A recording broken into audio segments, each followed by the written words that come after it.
students, we are honored of your presence here tonight at the beautiful and welcoming venue of Hellenic Centre. Let me introduce myself. I am Parasketivos, Vice President of Omilus Eksipiretiton, the Server Society. We are a non-profit society. We come from Greece, from Athens. But here in London, our presence is also constant and firm, with Server Society UK Association, which functions daily in a space provided by a community of United Chapel, helping people find ways to be well in everyday life through the philosophy of Omilos. Continuing our yearly events within the framework of Greek culture, this year we are presenting the book Simple, Isn't It?, written by President of Omilus Eksipiretiton, Mr. Anδρε. Through this book, we are given the opportunity to present the philosophy of Omilos upon the well-being of the contemporary person in the here and now. So, let's begin the magical journey of our event tonight.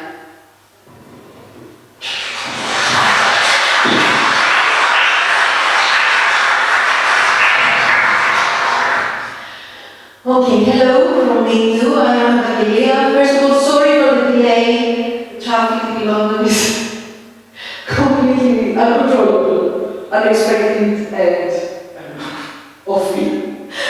Okay, first of all, let's start with who we are. We have a short video for you to introduce ourselves as Server Society. So, let's see who we are.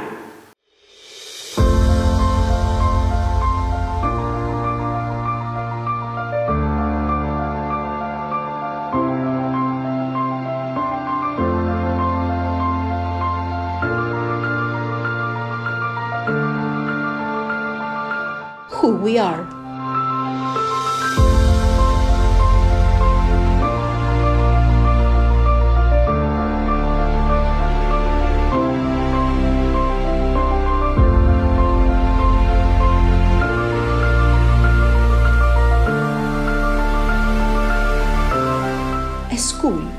A school of thought and action, where we have been working selflessly since 1980, studying and synthesizing all currents of human thought, creation and expression.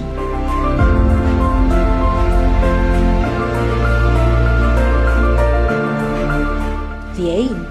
To discover their essence and implement it in everyday life in order to improve it.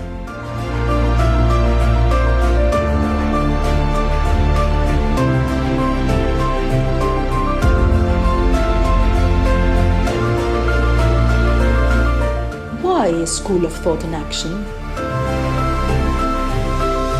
Because the way we think affects our whole life. It is the way we think about ourselves, about other people and our relationship with them, about everything that is happening in our lives, that either makes things easier and brings a smooth flow to all situations, or often blocks us, creating difficulties, limitations, or a sense of being at an impasse. We can see things from a different viewpoint and so make our lives better and easier.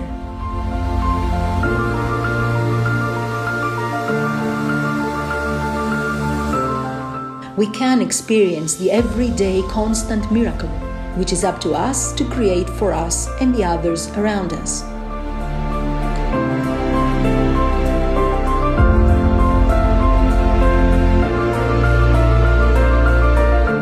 Theory. On the contrary, it is all about action. Simple, daily, essential action that brings immediate changes and improves the life of the contemporary human being on all levels. Who can do this? Everybody can, no exceptions. It is a practical philosophy that shows us how to be well in life in the simplest way. It is aimed at all people, regardless of age, gender, educational, or any other level. How is it done? Well, very simply, of course, through the groups and activities of Omilos. Groups for the study of the self,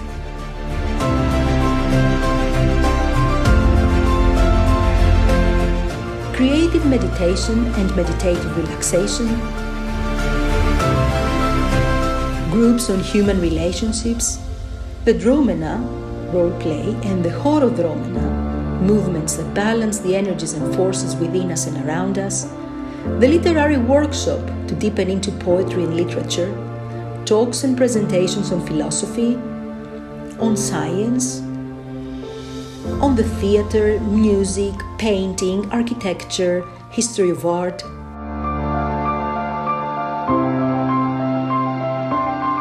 Groups for children and teenagers.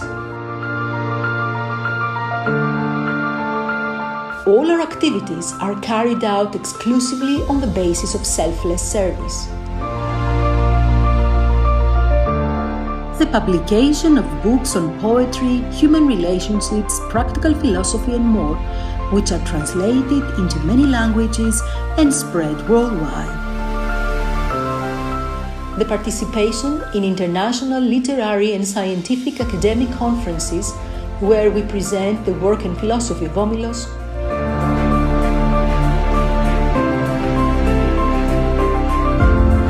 presentations of the work of distinguished Greek literateurs,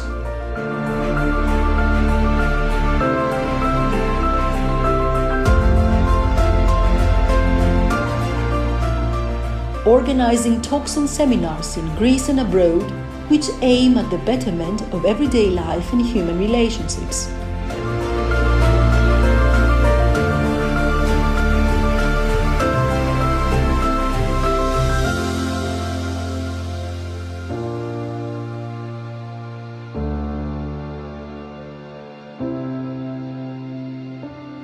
Through the work of our literary workshop, members of Omilos receive distinctions in international and pan-Hellenic literary contests. Indicatively, we mention the first worldwide prize at the 22nd World Congress of Poets, the third international award at the third International Literary Contest by the organization Nostos regarding the Parthenon marbles. In addition, distinguished literateurs of Greece participate in our events, organize presentations of our literary work and publish excerpts from our books in literary magazines.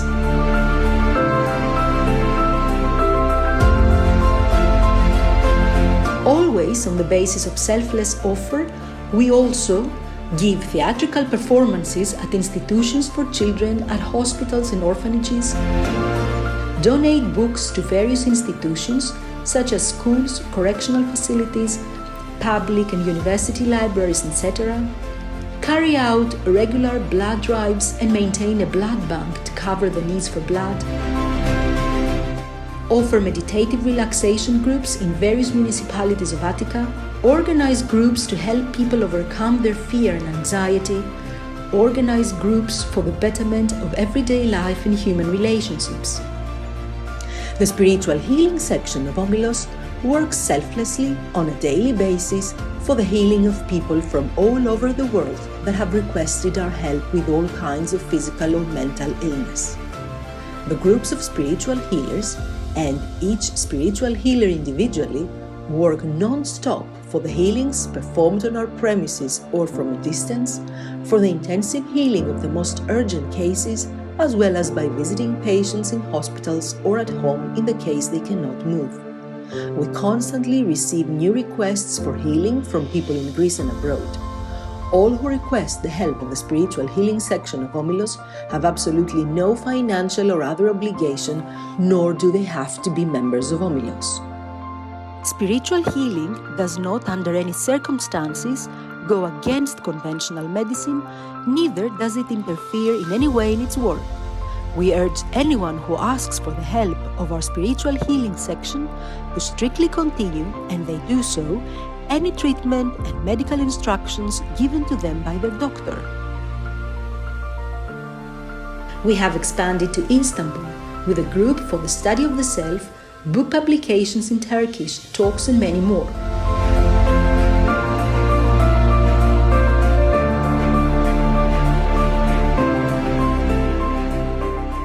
Since 2010, our work has expanded in London as well, where we have held and organized day conferences, talks, presentations. We have participated in scientific and academic conferences, TV interviews, and various other activities.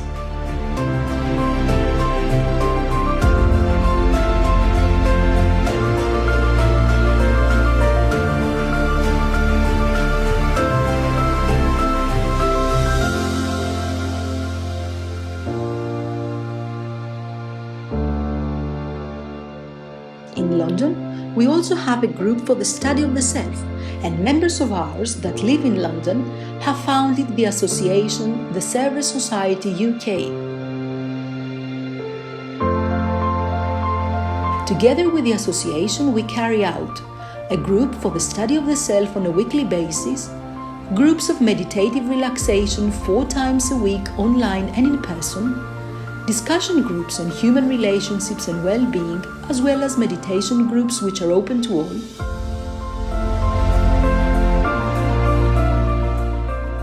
Cultural events at the Hellenic Centre, of which Omilos is a member.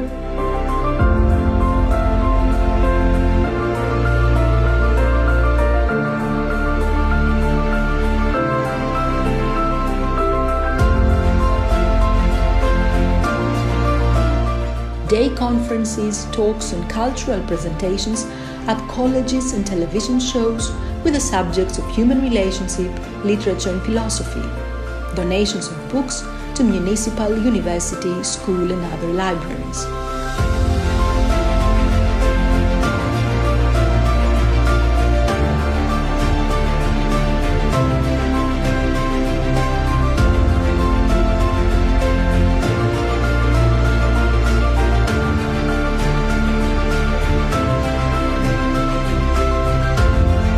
Where and when to find us? You can find us 365 days a year, 7 days a week. We are always here for anyone who wants to contact us.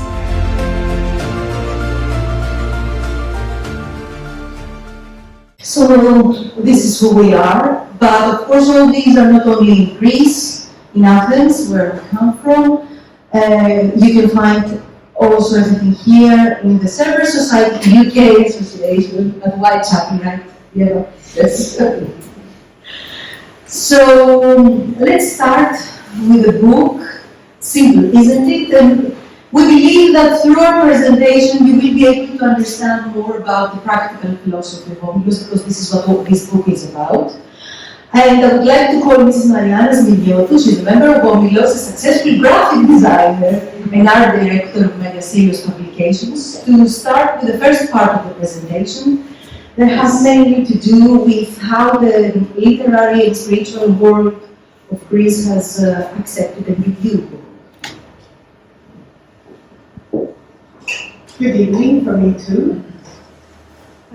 So as Ms. Evangelia said, we will be seeing some of the reviews that literators, poets, writers sent to us about this book, just to introduce the book a little bit and how it was received. And so what is important to understand, what we must say first, is that this book was not written. Quite literally, this book was said, it was discussed, and it was talked about. Meaning that it is a book that was born of talks and discussions by and with the writer, Mr. Andreas Gritsas, in various groups or events or presentations or seminars of Omilos.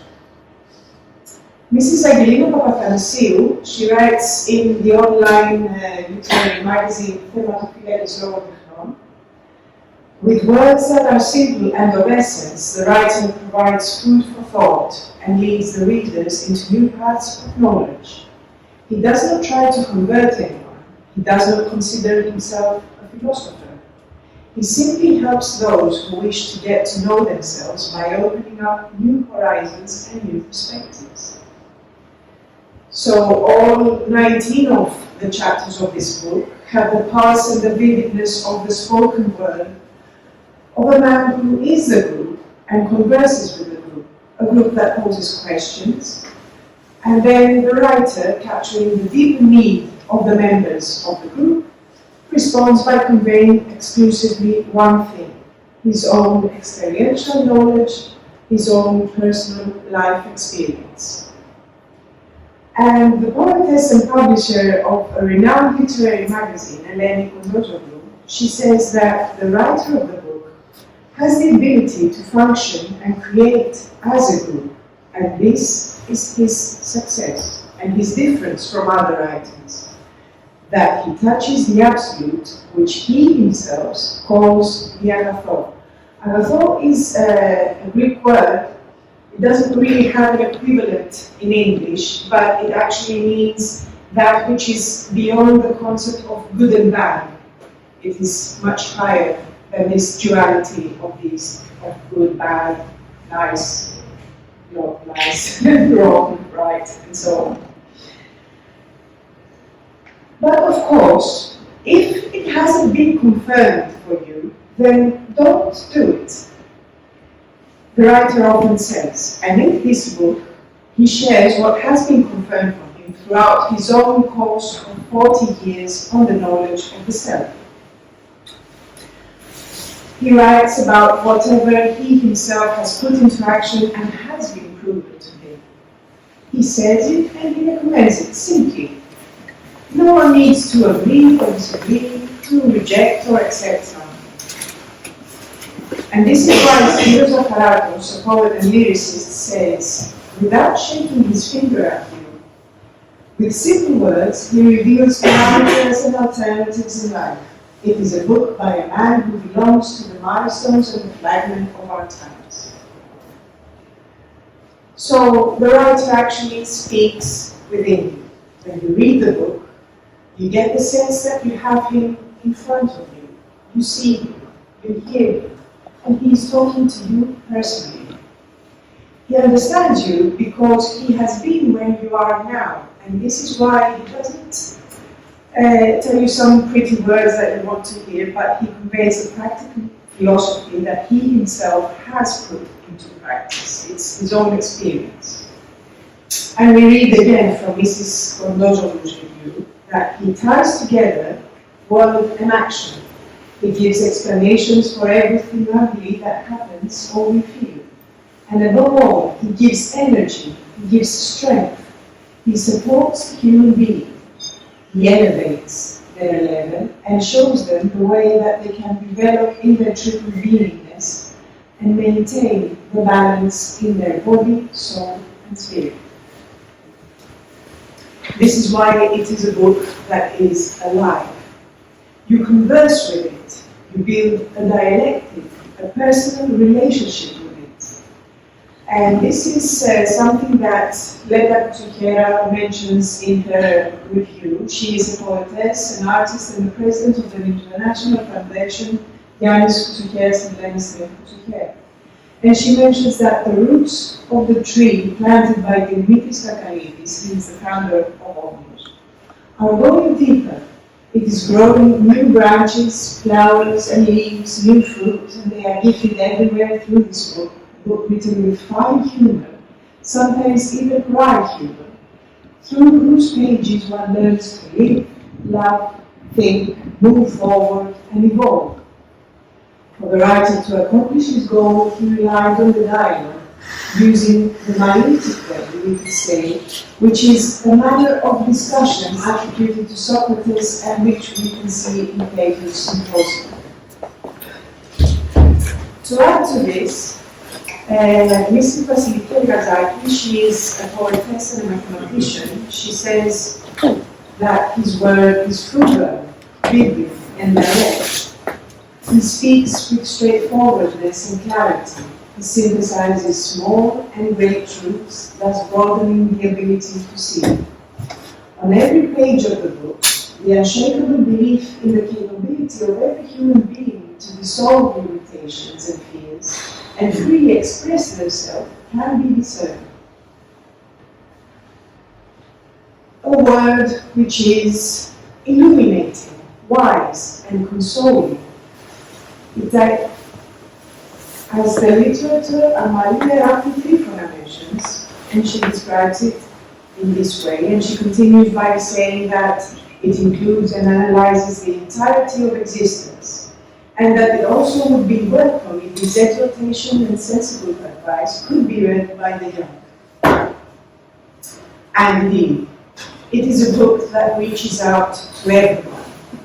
It directly enters the mind and the heart and manages to give the highest of concepts in the simplest of ways. With his experiences and wise knowledge, he urges us to envision a better world full of love, empathy, and humanity, to be unified with it, evolve and touch transcendence, writes the literature Ekaterini Kasandari. And not in theory, the writer insists on action, because this is what is important. The action which will make each person be well, in balance, in harmony, happy and whole.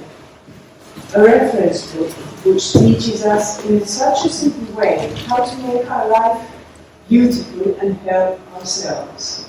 A book that leads to brighter paths, as it is described by the literature and opera soloist Milon Kabul. The writer uses stories, personal examples, scenes from films. He has historical and scientific references. He synthesizes philosophies, religions, elements from arts and mathematics. And all of this in order to develop all of these concepts in a well-rounded way. A note of life, with breadths of redeeming truth and intersecting voices, this precious book is a spiritual fruition which summons the reader to become privy to its breadth of relief. In a magical way, it presents in the inner world multidimensionally, accurately giving the multicolored diversity of philosophy. It is distinguished for the uniqueness of its manner of writing and the pureness of the spiritual knowledge. This is what the writer and poetess Milus writes. And the literature and paper Omilos Eksipiretiton will say at last, the more it is read, the more the reader feels the taste of author of this writing.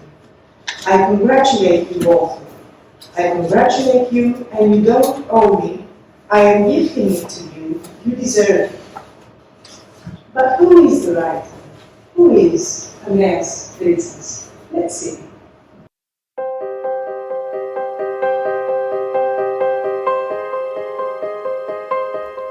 Having spent his childhood in various parts of Greece and gaining experiences from various places of our country, with a temperament by nature focused on social and humanitarian issues, Andreas Dritsas came to Omilos Eksipiretiton in 1984, bringing with him a long history of acting for the common good, higher university studies of a postgraduate level, and professional experience as a senior executive in his field. Just 4 years later, enchanted by the work of Omilos and the teaching of its founder, beside whom he was constantly, every day, learning for 10 whole years, he and his wife requested to become the heads of Omilos, taking upon themselves the responsibility, the care, the supervision and the actualization of literally every aspect of the function, action and expression of Omilos, always emphasizing the group function. He has been doing all this completely selflessly, as everybody in Omilos does. He has done countless personal appointments, groups and discussions with both members and non-members of Omilos in Greece and abroad, and since 2015 He has been the president as well as the head of Omilos.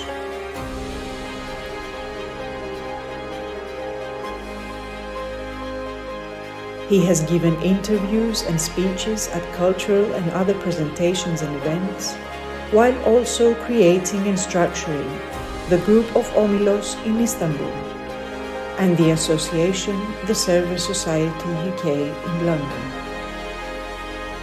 Every 2 to 3 months, he travels abroad to meet with the members of Omilos there, as well as for various groups, day conferences, speeches on spirituality in everyday life, cultural events, meetings with academics, etc.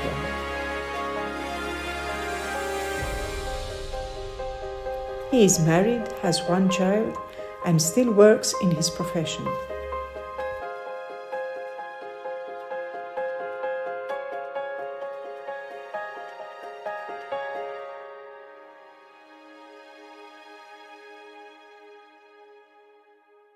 So this was the tiniest of amount of information that we could give about the writer of this book. And at this point, we just couldn't resist to share with you a letter that a member of Omilos sent us about her experience with Omilos, with Mr. Andreas, with the writer of the book, and the book itself. And we would like to call Emma. Emma Craig is a psychotherapist, and she's one of the founding members of the association here in London, of the UK Server Society UK Association, and she will read what Anna sent us. When I began going to Omilos, I was depressed and 1 step from starting medication. The calmness and simplicity the people there had was what made me sit and listen to what they had to say. Anna, you are fine, but you have to change the way that you see life. No, I'm not, I would insist. I would present them with the most tragic things I was thinking about. My wish to commit suicide so as to eventually find some peace. And their reaction was always calmness and simplicity in their eyes. You are fine. Come, let's do a relaxation and the thoughts will go away, they would say. And truly they did. I learned, and I'm still learning, many things. And most importantly, I found out that they were right. I am well and I am strong. But I would forget this when I went through bad situations. Every day, Mr. Andreas is there to discuss anything that may be concerning us. I remember the first time that I was there. I entered the room and I saw a man with a very strict, serious presence, whose voice, when he began talking, emanated a calmness and love. Love, I cannot express it in any other way, for everyone, for whatever we were saying, even for the oddest things that came to our minds. He simply sat and listened with the same seriousness and attention to any queries that we may have had. He told us what I mentioned previously and what he describes in his book. They are his speeches. He showed us how we can put the simplest things into action in our everyday lives. I feel very lucky that this book has come out, and I'm very much looking forward to the second one coming out. Now I have everything in one place and always in my bag. I read it every time that there's an issue that's concerning me, as it reminds me of the simplicity I should have in my functions. It brings me back to the now. It takes me out to the identification with any feelings I may have at that moment. I have given this book to one of my friends who has never been to Omilos. He loved it, and he also has it with him at all times. What beautiful things it says, Anna. And the weird thing is that we already know about them. We just don't do them. And here they are described simply, and then they can be put easily into our lives. What I have seen through all of this is that it is simple as long as we want it to be. When we want to change, then everything is in our own hand and things are simple.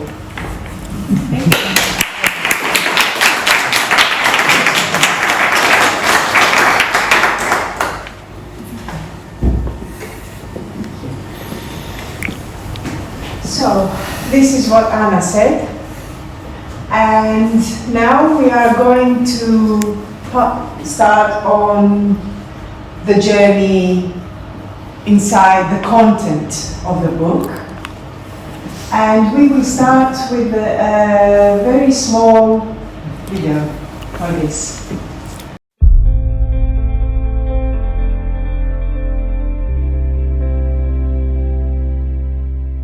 With this book that you are holding in your hands,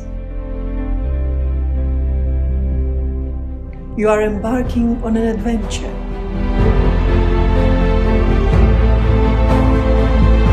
Like when you throw a pebble into a calm lake and it begins to create circular ripples that spread out. Like when a beam of light passes through a prism and is dispersed into the colors of its spectrum. Like when you follow the thread of Ariadne.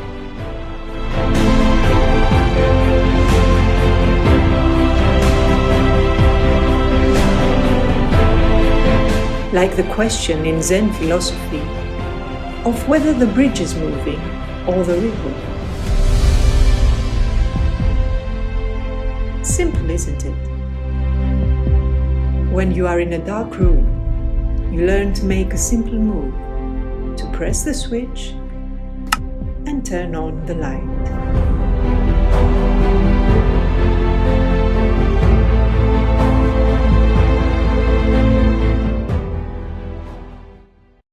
We got what we wanted. We impressed you. And basically what we wanted so far is for you to say, what the heck is this book talking about? I don't know if anyone has this question, you can raise your hands. What is it talking about? So, this is what we will see together. And let's start with a question that the writer poses. What is an elephant?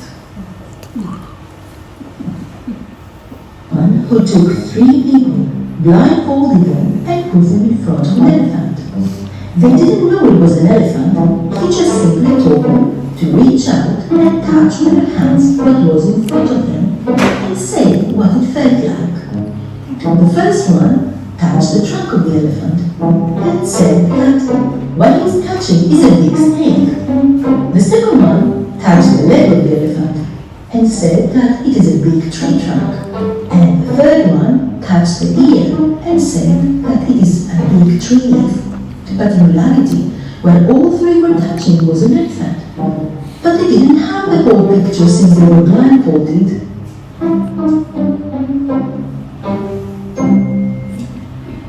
So imagine that you are an elephant, but you're also the blindfolded people.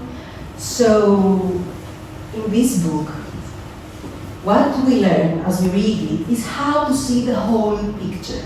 Because we have an idea about ourselves, and most of the times we confine ourselves in this idea that we have. So I'm saying I am short, okay, curly hair, nice smile, I know, people say to me. So I have an idea about myself, I confine myself in this, but do I actually know the whole thing? Do I actually have the whole picture? So can I actually see myself? And here this book comes, and the writer conveying the practical philosophy of Omilos Eksipiretiton, he says it's very simple actually. We can do it with very simple ways. First of all, we learn to observe ourselves. So he speaks to us about self-observation, about the observer, how we can be conscious of ourselves.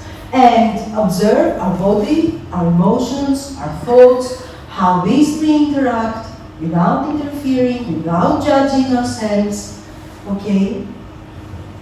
And this gives us a great tool because it brings us to the here and now, it makes us conscious of ourselves, it makes us fully live and experience each and every moment. And since we live and experience each and every moment, we can change the things that we don't like. And actually, as we observe them, they change by themselves and they are transmuted. And also the positive things of ourselves, they start developing. And then the next thing we can do, the writer says, is meditation. And here he will explain that meditation is the art of union. Is actually seeing the elephant. Remember, elephant ourselves. Okay? So see the elephant spiritually, see the whole aspect, and not only this, but deepening into the essence. So deepening into the essence of the self and the essence of life. Because this essence is revealed to us as we deepen into meditation. And then he says there's also another step. And this is selfless service. So as we observe ourselves, as we get to know ourselves, as we start seeing, as we meditate and deepen into things, we start seeing that we and ourselves and the others are actually one. We are the same. So by offering to the others, we offer to ourselves. And we will read an abstract from the book. Since I'm getting to know myself, since I am balancing my thoughts, my emotions, and my body with relaxation, and I'm deepening into things with meditation, I begin to understand that in reality, all the other people and I are the same. Therefore, by offering to the others, I offer to myself. I understand that I mustn't separate things. I do this in a simple way, because by giving to the others, I give to myself. And indeed, I give to them without wanting them to return something to me. I don't want to do something to get something back, to get recognition or some kind of reward. And a bit further on. This is what spirituality is, that I and the others are one. Whoever this other person is, anyone, I recognize the greatness and the entity in other as well as in myself. All human beings, every person without exception, have inside them the absolute magnificence of the entire universe. The entity of the one is the entity of everything. The one is everything and all are the one. And all this with the absolute freedom. The path of each person is unique and absolutely respected, says the writer. So each one does as much as they want to, when they want to, and as much as they understand each time. Then the chapter on creative meditation follows. And perhaps someone may ask, creative and meditation all in one sentence, what's that? Meditation is the art of union. Union with everything. Meditation is each and every moment, each and every day that we live, and each and every second. Aren't we united every single minute? How else would we be alive? We are united with life itself, but we are not conscious of this. Otherwise, we wouldn't be alive. It is simple. But let's explain it a bit more. Have you ever watched Dr. House? No? Yes. So this is a popular American, basically, TV series. And if you have watched it, you know that it's about a doctor who is specialized in differential diagnosis. So very difficult medical cases come to him. And he and his group must basically see what the person has and what the person has not. So differentiate between the diseases. So basically, so in each episode, in Dr. House, and we have watched Dr. House. But I was going to say it's American, but with an English actor. Yes, he's English. So what it shows in its episode is that he and his group, they start discussing what the person might have.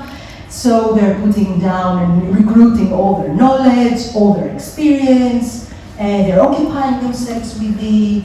They're constantly he has it in his mind. But usually the answer comes to him out of the blue in a random moment. So when he's playing the piano, or when he's drinking his tea or his whiskey, because he's drinking it, or when he's walking out, or when he's riding his bike. So it shows that basically it comes to him when he relaxes and when he lets himself unite. So then the answer comes as a revelation. And this is an example of creative meditation, but creative meditation that it is done unconsciously. And through reading this book, we can learn how to do it consciously. It is the same as with Newton and the atoll. So Newton was basically occupying himself with his theories, with previous knowledge, with what he wanted to do. He constantly had it in his mind. Then something random happens, an apple falls on his head, and he comes up with his theory, because basically he let himself go at that moment. He united, and the revelation came to him. And actually, when they asked him, how do you come up with your theories, this is what he replied. I keep the issue constantly on my mind until the initial spark, step by step, lights up and becomes a bright, powerful light.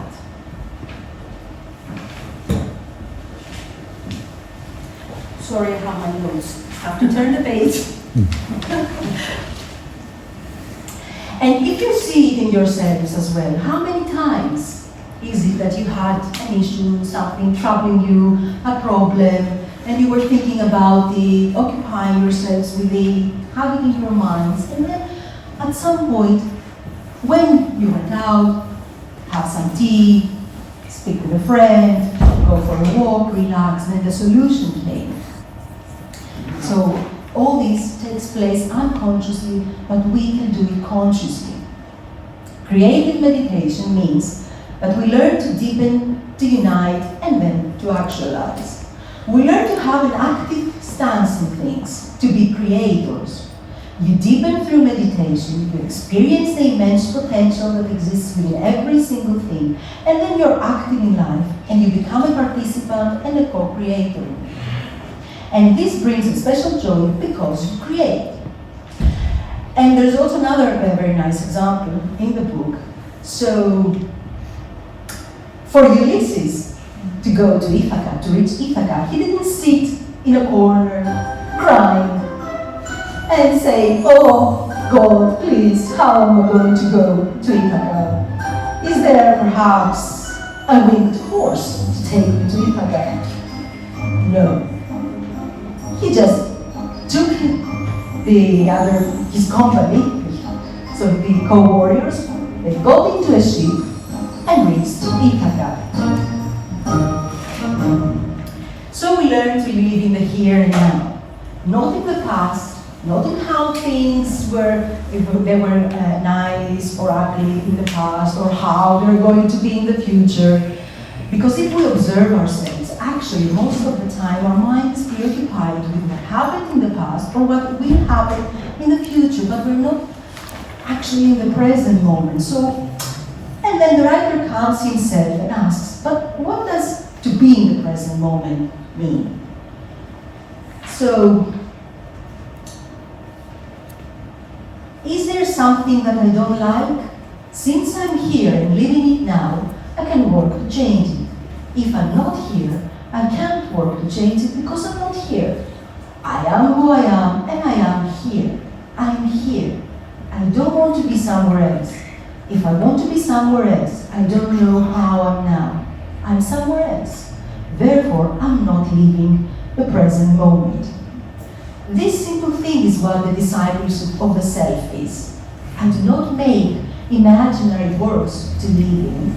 I live and experience wholly every moment.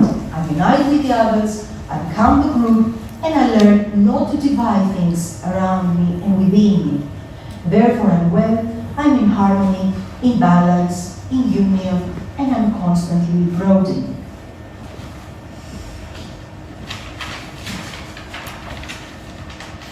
So in the next chapters of the book, we will find more elements and examples to understand our union with all people, but also how we can be in the flow of life. Everything in life flows, whatever that might be. The wind flows, the water flows, everything flows. Everything constantly changes, like the flow of a river. And that's why you can't enter the same river twice, as Heraclitus taught. So through examples of everyday life, about our tiredness and our rest, about thinness, about how we see ourselves, he explains. So what does I let myself go in the flow mean? I let myself go in the flow means that I actualize immediately all the fields, small and the big, which constantly present themselves before me. It doesn't mean that I let go lost in inactiveness and in non-actualization. I actualize immediately, and then the next one comes for me to actualize. The next one will be bigger, broader than the last. There has to be a viewpoint, a disposition, grounding, and actualization. This is what I let myself go in the flow, and I unite with the flow means. I let go doesn't mean that I sit around or that I am a victim of the circumstances. It means that I actualize every single thing that presents itself all the time. And I learn to be in the flow means that I create and I am well. And all this leads to true inner freedom. In this book, we will find analysis with many simple practical examples from everyday life concerning the acceptance of ourselves, broadening, how to adore wholly and complete a circle in life and so not get stuck in it but go to the next one, how to overcome fear. We will read about love, and that love is not an emotion but actually a state of being because it comes to knowledge. We will learn what to function in a group means, how to become a group, and what it means to have a vision for the common good and work for it in order to be actualized. And the writer will also tell us how to transform everyday life into a miracle. He will talk about a simple consideration that can actually change everything. So, anything that one does and actualizes is a grounding of the spirit in matter, but we are not aware of it, and therefore we don't do it consciously. So, most of us think that, like when we say spiritual things or spirituality, this is something abstract, this is something vague, this is something far away from us, something that has nothing to do with everyday life, or, we're not sure whether it has something to do, perhaps yes, perhaps not, but what we will read and what we will find out is that actually it's very simple. So, for example, what does a writer do? Or a poet, a painter, a composer? They take the spirit, so their imagination, their intuition, their creativity, their inspiration they have, all their ideas, and all this, which is something we cannot grasp, we cannot touch, it sounds a bit fake, they ground it into matter, into something specific. So we have a poem, we have a novel, we have a book, we have a work of art. Art is the highest form, besides, art is the highest form of grounding spirit in matter. But someone may ask, I'm not a writer, I'm not a poet, I'm not an artist, I am a businessman. The same applies to businessmen, don't worry. I don't know if we have businessmen among us, but the same applies to you if we have. Because when a businessman is thinking, how am I going to expand my business? How am I going, the people I work with, how are we going to become a group? How are we going to have the best result we can? Again, it is the same. Or about a scientist.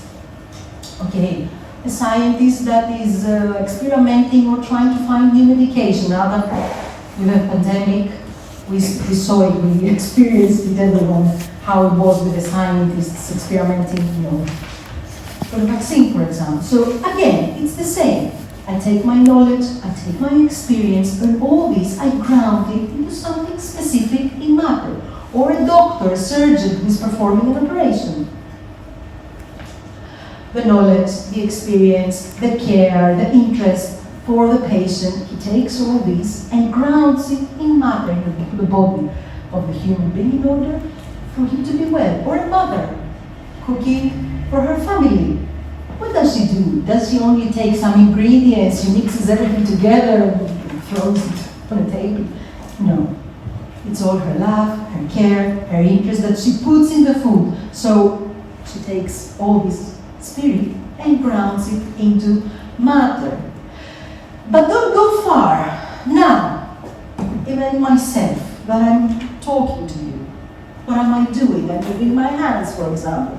So I can say, either I can say that I'm just talking to you and you may like it or not, you may find it interesting or boring or whatever, or that I'm anxious or that I'm not anxious.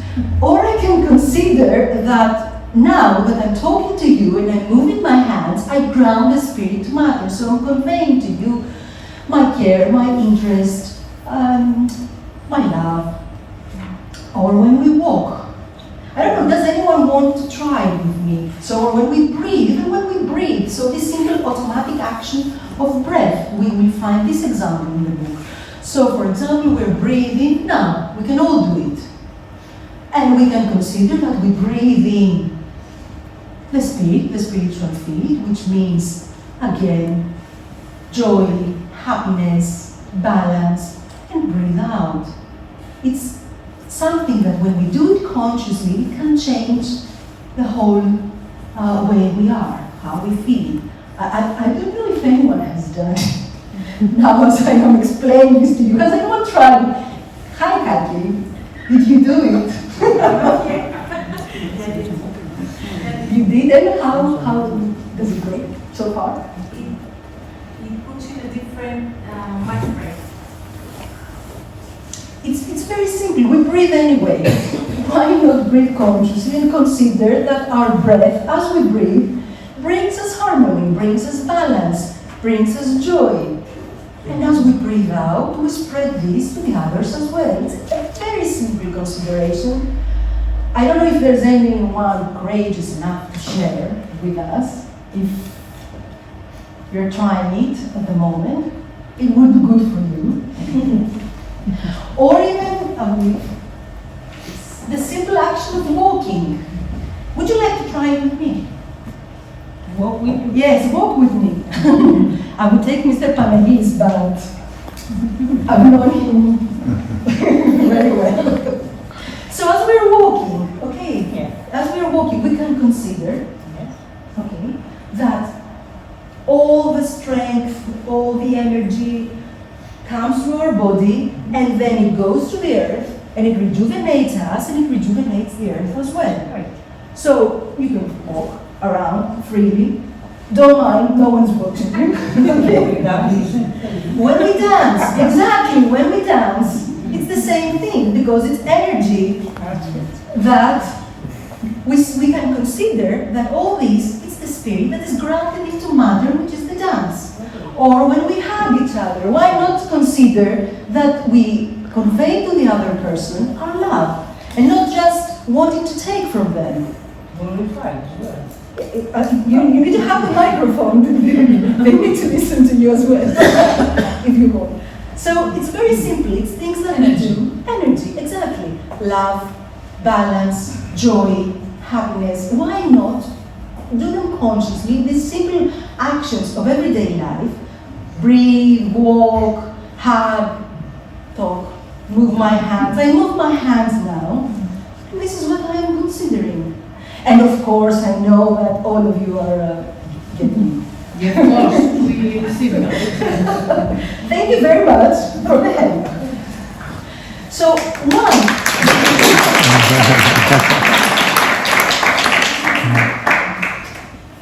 we did it. Okay.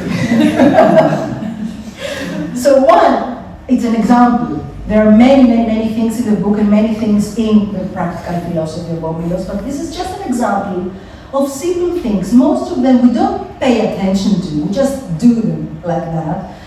But it can actually transform our whole life into a miracle. These simple moments, why not do them consciously and consider that we are well through all this and we spread it also to the others.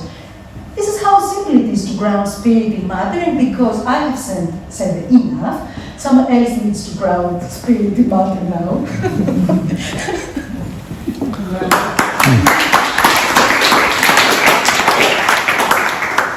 So basically, to say all of this in other words, this is the entire philosophy of Omilos. It is spiritual healing in our life, which means that when we see inside ourselves the capacity to be well, then this is something that activates. It activates all the energies and the powers and the strengths we have within us, of our soul, of our spirit. And then this is something that brings about healing. And what we say healing, when we say healing, we mean that there is an immediate result. There is an immediate result on the physical level in our life. We can say we can start feeling better in our body, or we can see improvements in our relationship, in our everyday life in general. And this is something that comes along with every little thing that we may do, the way that we see, with the way that we sit, the way that we speak, the way that we may cook or tidy our house, or the way that we sing, even in the shower.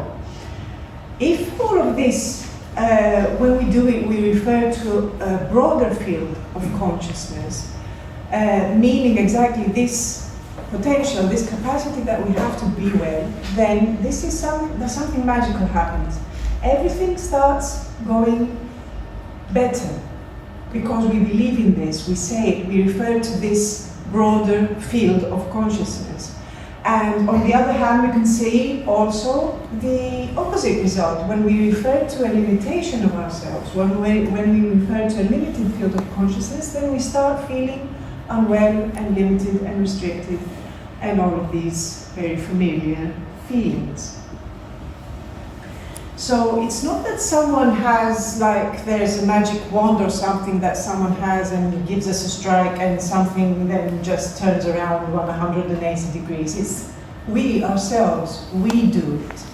We change our way of thinking and functioning in life, and we become more open-minded, more giving, more offering, more active, and then this life becomes magical.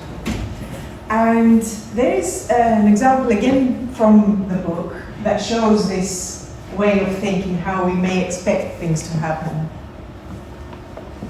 Walking in the forest. Once there was a man walking in the forest, when suddenly a very heavy storm broke out. It was pouring down with rain which started to flood everything. The man climbed up a tree to save himself and began praying to God to help him. After a while, someone passes by and says, "Come, I will help you come down and we can go to the village together, now that we can still move about." The man says, "I have asked God for help, be on your way." He carries on praying, the rain is getting heavier and heavier, and after a while, a group of villagers passes by, running for the village. They see him and say, "We have ropes with us. We will throw them to you and help you come down and come with us while you still can." But he refused again and waited for God to save him. The rain had flooded everything, and one last man approached from afar riding an elephant. He offered to help him and take him with him, but the man refused once more and said he had asked for help from God. At some point, he couldn't hold on any longer. He fell from the tree and drowned, and so he died. He met God and started complaining. "But I prayed to you to save me. Why didn't you help me?" And God replied, "I sent the villager who offered to help you. I also sent the group with the ropes. And when things got even more difficult, it was me who sent you the man and the elephant. I sent you so much help. Is it my fault if you didn't see it? Really, what did you expect? And really, what did he expect? He expected a miracle, let's say, in a surreal, magical kind of way that would be out of this world or something that would come and save him. And he didn't see that life itself brought the solutions in front of his eyes when it was least expected. And that this is actually the true miracle. And speaking of miracles, in the book, as simply as it did, we will read about things that at first may seem impossible.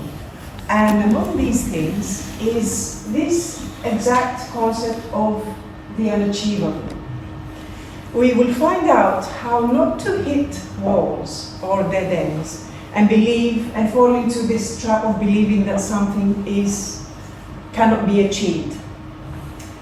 If we don't limit ourselves, if we don't confine ourselves and the potential that exists within us, then there is nothing that we cannot do. There is nothing unachievable.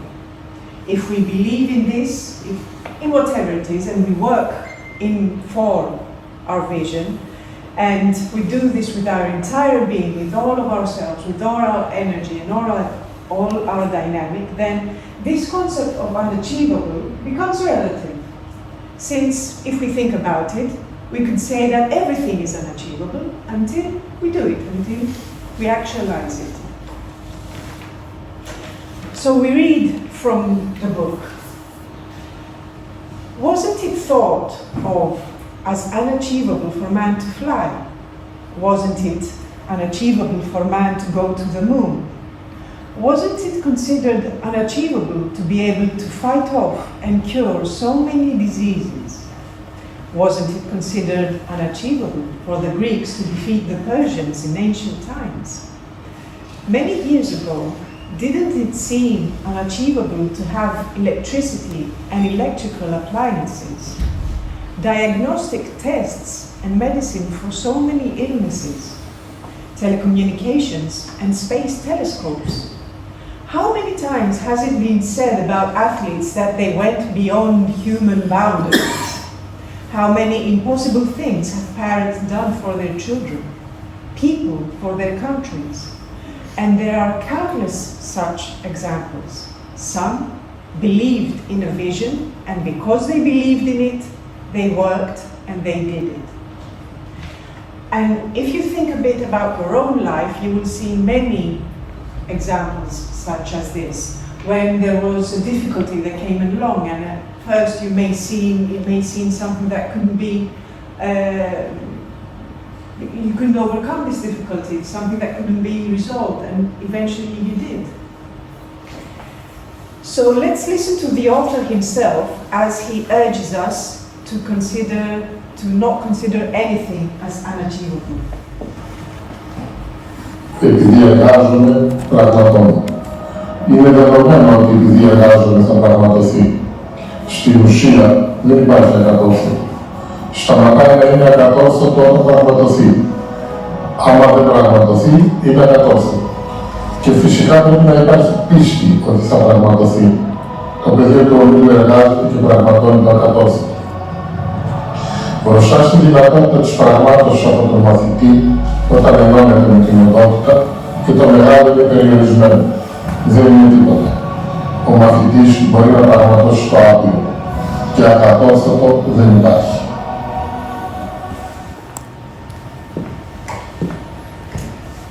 So there is no such thing as the unachievable. And as we continue forward to the chapters of the book, we will stumble upon the chapter that has the title, The Being, or Inextinguishable Remains the Lamp that was never lit by human or divine hand. So this is actually a verse that the founder of Omilos, Dimitris, has said, and this chapter is all about analyzing this verse. And we must not forget that we are always talking about the human being about the essence of the human being, about the potential that we have to be well. So, which is the lamp that the writer mentions? Why hasn't it never been lit by any kind of hand, human or divine? And which is the fire that pre-exists without anyone ever having lighted it? And how was this fire lighted? So as we said, neither a human nor a divine hand has ever lighted this light. It was already lighted beforehand. It has always been a light. It exists and it can never be extinguished. This is what gives the essence of each and every human being who are complete within themselves. This is actually the essence of being. It is the fire that exists with every one of us, and it never dies, it never goes out. It is the inner fire, it is the inner flame, and this is what gives us the infinite potential for creation, for evolution, and for broadening. But what has all of this to do with a bucket of water? So the writer here astounds us once more with this title. Let's say that we have a bucket and we go to the ocean and take some of the water of the ocean in the bucket. So the contents of the bucket is the ocean itself, because the amount of water we have has all of the elements of the ocean inside it. So it's part of the ocean, but we could say that it is also the ocean, or the essence of the ocean. All the ingredients, what makes the water, the ocean water, become ocean water, it has all of these ingredients. So we have a bucket of water which is the ocean. But if you leave this bucket for a while, you will see that the contents are starting gradually changing and differentiating, and it becomes not so much the ocean, because things start gradually losing their energy, their vitality, their freshness. And if you put a fish inside it and you let enough time pass, then the fish, which actually lives in the ocean, will eventually die. So what can we do in order to liven up this situation? And obviously we cannot resurrect the fish. The fish is gone. But we can do something to bring to life the water. And what we have to do is take the bucket of water and just spill it again into the ocean, where it will be renewed, it will be rejuvenated, it will be again refreshed with the flow of the ocean itself. It will be awakened, we could say, and revitalized, and it will regain its substances. If we isolate it from the ocean as we did before, the elements die out. It remains a part of the ocean, but it is isolated and it loses its energy and its vitality. So the same happens with the human being.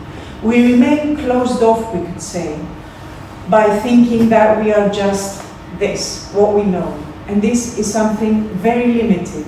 It's like a bucket that we throw ourselves into. And we don't spread out to diffuse into the ocean, into the infinite ocean, which is life itself. But this book, in its entirety, from its first to its last page, has come to tell us exactly this. We can consciously choose the breadth, the vastness. We can choose to truly get to know ourselves and spread out into the vastness of the ocean. To unite with it, to become the ocean, to become the whole.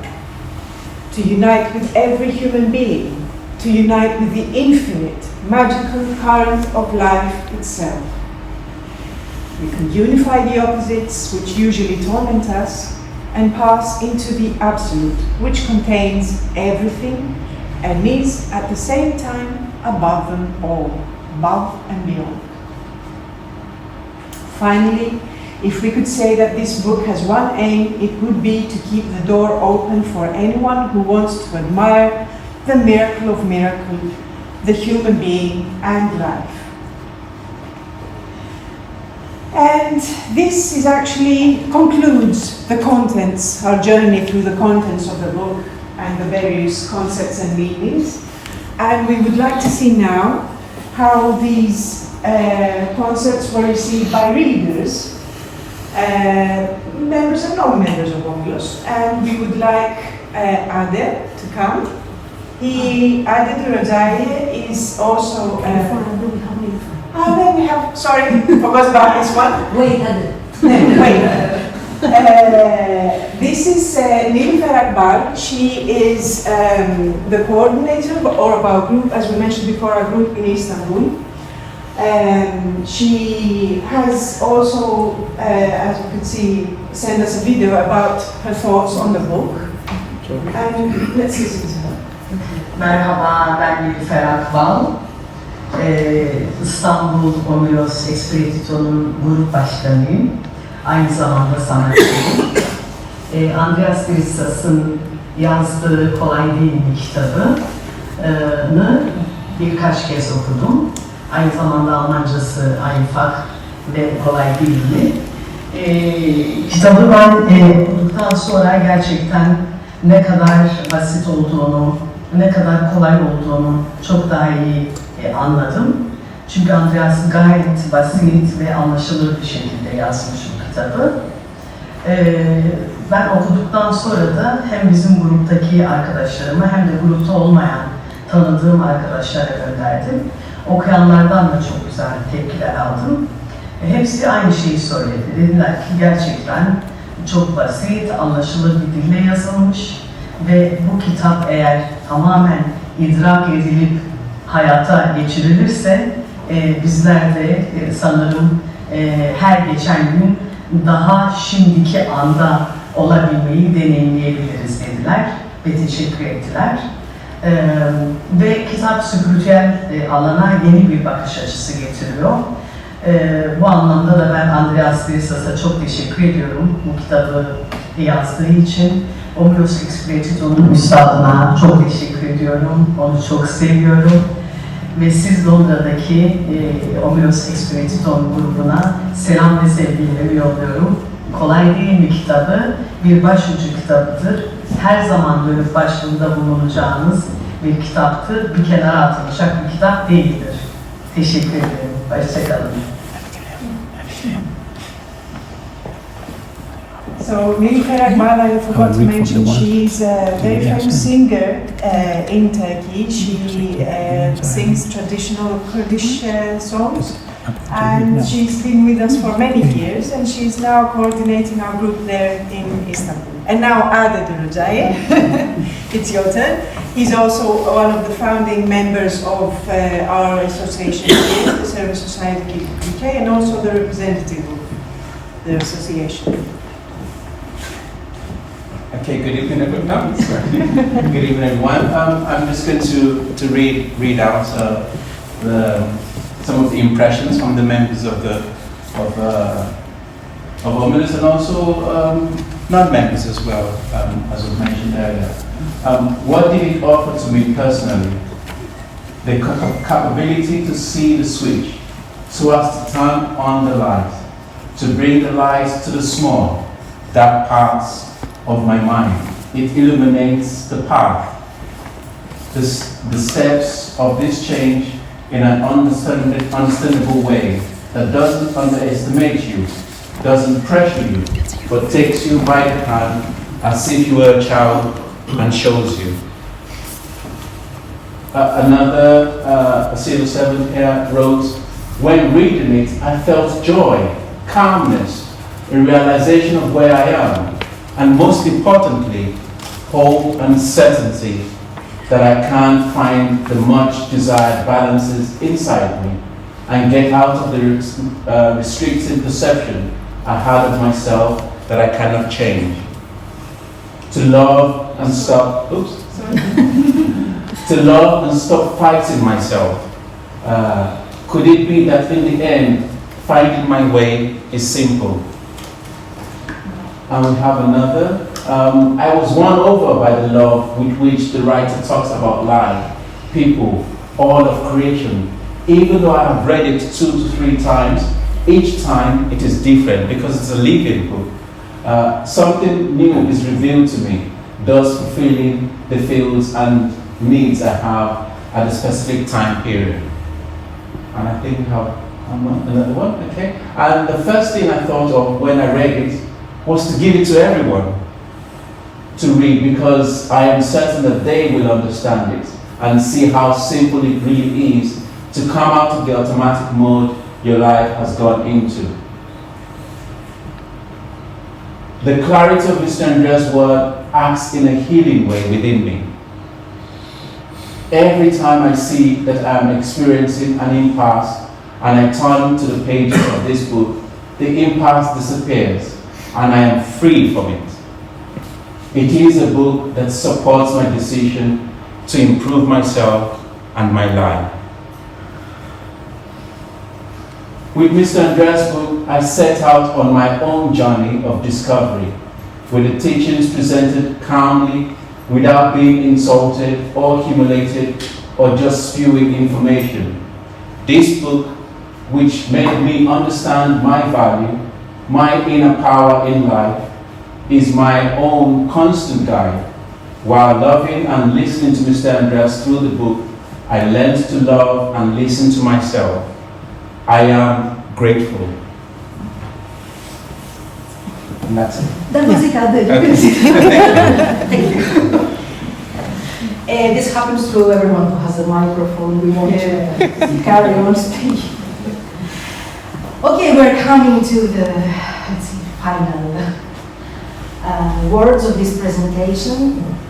And okay, this is something we don't have it written. I would like to share something now that I was sitting on the chair and I was watching. And I was thinking that, okay, we've done many presentations in Omilos, both in our premises. We've done in the Greek Literary Society, in cultural institutions in Greece. This is the 7th presentations that we do here, presentation of the Hellenic Centre. So we have presented poetry, other books, traditional music, Byzantine music. We've done many things at colleges, at universities, academic presentations, we've done. But now as I was, observing, as I was saying in the beginning, as I was observing us, for me this is the most challenging and most complete presentations we have done, because what I have experienced is that we learned to function as a group. This is what we have been learning in Omilos, but in order for us to actually do this presentation, there had to be a very strong group that was there, and it was not only the group from Athens, it was also a group here from London. The association worked for the presentation as well. They helped us, they wrote things, they presented now, Emma, Adel. Even from Luxembourg, the animation was done from someone in Luxembourg. Even us, that we always work for these presentations, it was a challenge for us because we worked in a more essential way to actually function as a group. Even those who wrote the texts, who made the presentations, Julia and Vaya that made all the videos that you watched, Nikos, who is not here but found the music for all the videos. So and this is something for us that we learned not from this book, but if you get it and read it, you can learn it from this book. But we learned it from the writer of the book, because the group functions as a group, and he shows us how to work in a group. And this is why we took all the contents of the book and formed a group from the contents, and we have the last video of the presentation to summarize everything.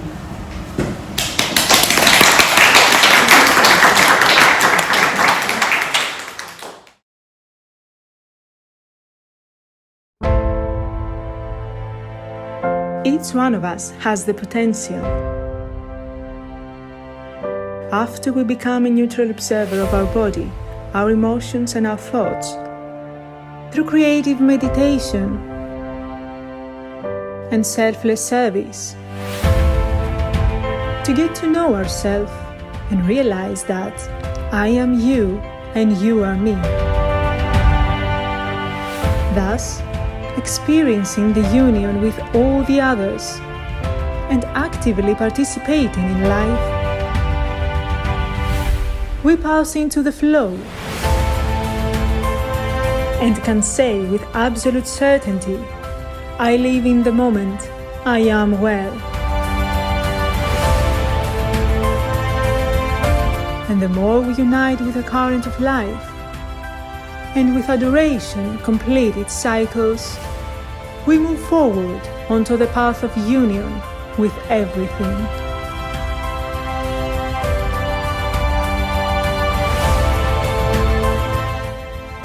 And fear, now powerless, gives its place to the experience of inner freedom.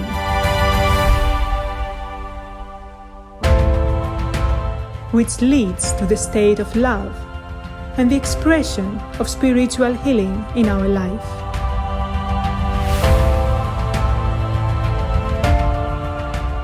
By keeping a steady position on our course and achieving the unification of the opposites, each one of us can accomplish the unachievable.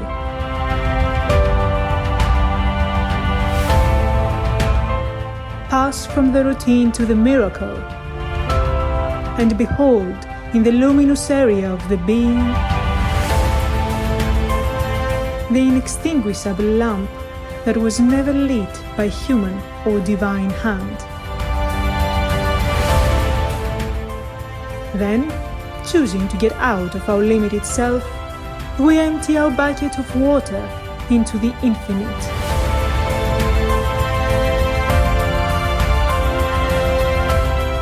And we are reborn on the pinnacles of the Absolute.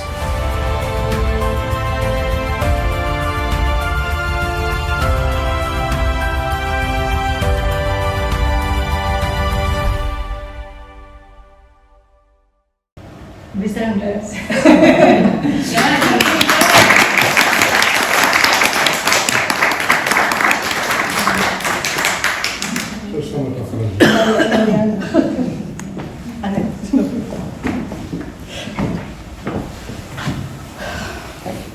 Όπως έχουμε πει, κύριε Παναγή, όλα μπορούν να γίνουν στο πνευματικό πεδίο, εκτός από να μιλήσω αγγλικά. And that's I've said many times before also to Mr. Panagis that everything can happen in the spiritual field except for Mr. Andreas to speak English. Σήμερα υπάρχει μια επέτειος. Είμαι 39 χρόνια στον Όμιλο.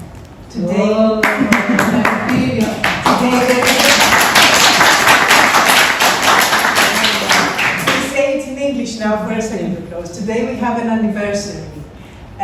I have been for 39 years in Omilos. Ξέρετε, δεν ήμουν από τα πιο εύκολα άτομα. Πιστεύω ότι δεν έχει υπάρξει άνθρωπος που έχει μείνει στον Όμιλο που να έχει τόσες πολλές αντιδράσεις για μένα. So I wasn't of the easiest of people, and I believe that there aren't many people in Omilos now that have remained in Omilos and have had so many reactions and resistances in the past. Ξεκίνησα θεωρώντας ότι τα πνευματικά κέντρα είναι η επίθεση της Αμερικής εναντίον του λαϊκού κινήματος. So I started in Omilos believing that spiritual centers are the United States attacking the popular movement. Έπρεπε να μου αποδειχθεί το κάθε τι το οποίο λεγόταν. So everything that was being said in Omilos had to be proven to me. Αλλιώς δεν θα καθόμουν. Otherwise I wouldn't stay. Αντιδρούσαν στον τρόπο που καθόντουσαν, στον παρόχα που φοράγανε, στο τι λέγανε, στο οτιδήποτε.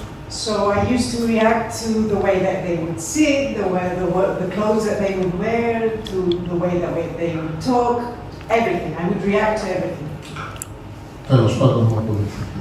But in the end, everything was proven to me. And this is why I stayed. And I would close with one story, a very small story. Κάποτε ο ιδρυτής του Ομίλου μου είπε «Ανδρέα, όταν ήμουν μικρός, ερχόντουσαν κατά πάνω μου ήλιοι». And at one point, the founder of Omilos told to me, Andreas, when I was a little boy, it was like suns used to come at me.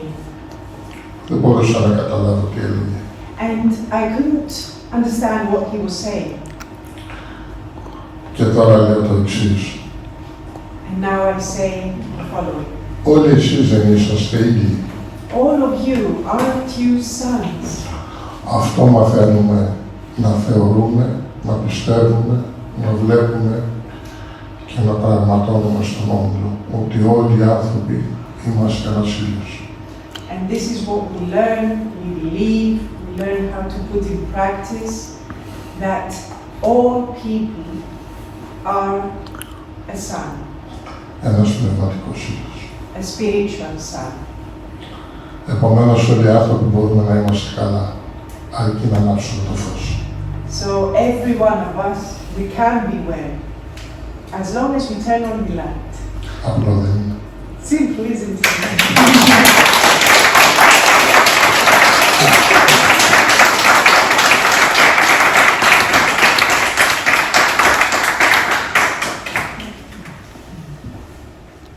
Wonderful.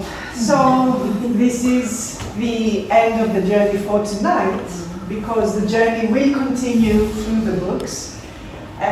We strongly recommend, of course, reading the book. It takes each person on a different journey, because it's all a journey that is actually within ourselves. So according to our needs, according to ourselves, to what we need, what we can understand, the consciousness, everything. It's a different journey for everyone. And this is a magical one, again, for everyone. So we would like to welcome you to share if you have any thoughts, any questions, anything that you would like to ask or comment, anything. It's more than welcome. Yes. Anna. Yeah, I just wanted to say that for me the book has been my go-to when I have any problems or anything is bothering me or a difficulty. It's a book that I refer to, I open, and each time I find answers in it, and answers that in a very simple way with the real life examples that make it easy for me to understand. For example, myself, I think a lot, and I think like I'm just in the bucket, but every now and then, I open the book and I'm reminded that I'm not just the bucket, but also the ocean, to empty myself into the ocean. And this is transformed. I actually came to know about Omilos many years ago when I was living in Greece, because at the time I had mental health issues and so on, but it has, through the work of Omilos in Greece, and obviously the book, which captures everything that Omilos is about, had transformed my life completely. And so we are here in London, where we have also our association as a result of that, because of the way it has helped me, and also the other members of our association here as well. So I just wanted to share that, the book, Mr. Andreas, Mrs. Gula, and all the members of Omilos in Athens, and what they've been able to offer myself personally, but also our group here and what we do, as I think it was mentioned before about the group function, they need to function together as a group. This is something that has really changed my life, and I just wanted to share that, and also to say thank you to Mr. Andreas as well for this book, which is a transformative book. I think I wouldn't say more than that. When you read it, you would understand what we share today. Yeah, I just want to say that. Thank you.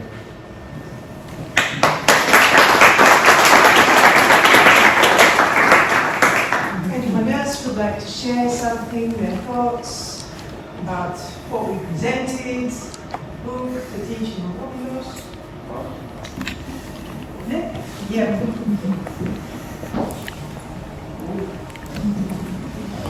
Just a quick one. Who knows myself well? I don't read. It's not like I don't like reading. I just can't get to reading. But this book I read quite a few times. And if there's any problems, every time I come to Omilos, I read again. It's like, oh, that day I have this kind of problem, and you always have the answer in that book. You always find something to come for you, to help you. Yeah, the chapter of the fear for me helped a lot. And I understood where it's coming from, and so I just wanted to share that very quick. Thank you.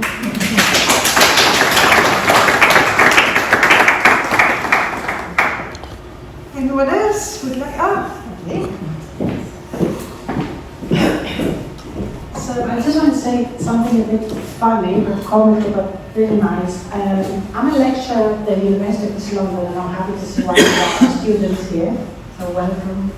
So at the university, when it comes to writing essays, the students think that they need to write something very, very complicated and very intellectual and almost difficult to read, because they think that this is what is considered academic. So I took this book one day in my lectures, and I started reading extracts from it, and we had a whole discussion about how we take any piece of knowledge, either this being scientific or not, and we bring it to the simplified form. So now, every time I go to the university, and I go to the corridor, my students come and say, hey, simple, isn't it? So they start dancing, and actually they started applying it in the work. So what I'm trying to say with this is that we tend to believe that sometimes these concepts are for a particular audience or something specific, but it just comes to prove how when we really understand what it is for any audience. It's for universities, for scientists, for people talking, chatting, in a coffee shop, anything. So I really love going to university now and having the students staying this very tight book. I think it stayed with them.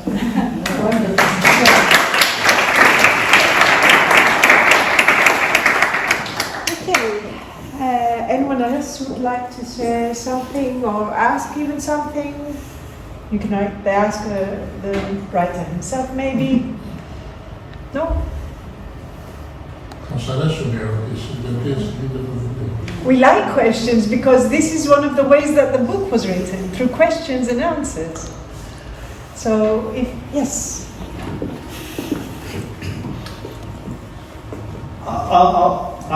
I'm coming to it very much as a skeptic, let me be honest. And while I understand that the principles that we're discussing here are very, very helpful for people, for themselves. But what concerns and worries me, particularly at the moment, is the way that as a society, we are facing existential problems worldwide. Climate change, worldwide poverty, social injustice, and of course, war and conflict. I mean, you talk about achieving the unachievable. Yes. Currently, the apparent unachievable of perhaps vital importance is bringing a situation in Palestine and Israel where the people of Israel, the people of Palestine can live securely and peacefully together. So I suppose my question is, how can the principles that we talk about here be applied to help us as a human race address some of these existential problems which we have caused?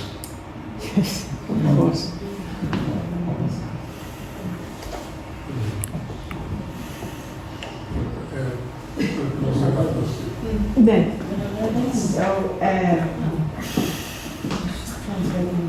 Ουσιαστικά είπε ότι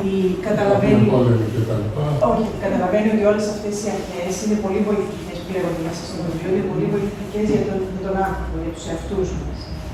Και ότι η ερώτηση του βασικά είναι το πώς, ας πούμε, αυτές οι αρχές μπορούν να εφαρμοστούν για να μπορέσουμε να απευθυνθούμε και να λύσουμε διάφορα προβλήματα τα οποία απασχολούν την κοινωνία και ουσιαστικά ολόκληρη την ανθρωπότητα, όπως είναι διάφορα υπαρξιακά και ακόμα και κλιματική αλλαγή, και ανέφερε και ο κύριος τους πολέμους ως το πιο πρόσφατο, ας πούμε, το πώς μπορεί να έρθει η ειρήνη και η ισορροπία σε κάτι που φαίνεται προφανώς ακατόρθωτο αυτή τη στιγμή τουλάχιστον.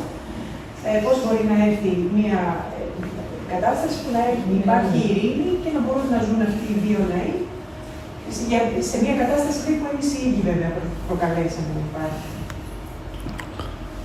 Εκείνο που έχει σημασία είναι να καταλάβουμε ότι οι πόλεμοι υπάρχουν γιατί έχουμε πόλεμο μέσα μας.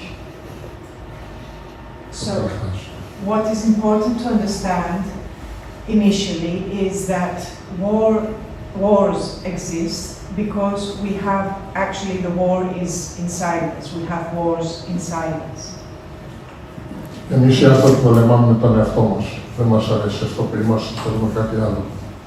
So we are at war with our own self. We don't like who we are, we want to be something or somebody else. Ο Όμιλος πάνω σε αυτό εργάζεται. Όσοι έρχονται, όσοι παρακολουθούν τα μαθήματα, τις διαλέξεις, μαθαίνουμε σιγά σιγά να μην πολεμάμε με τον εαυτό μας, να μην πολεμάμε με τους άλλους που είναι ο εαυτός μας. So at Omilos, this is what we do.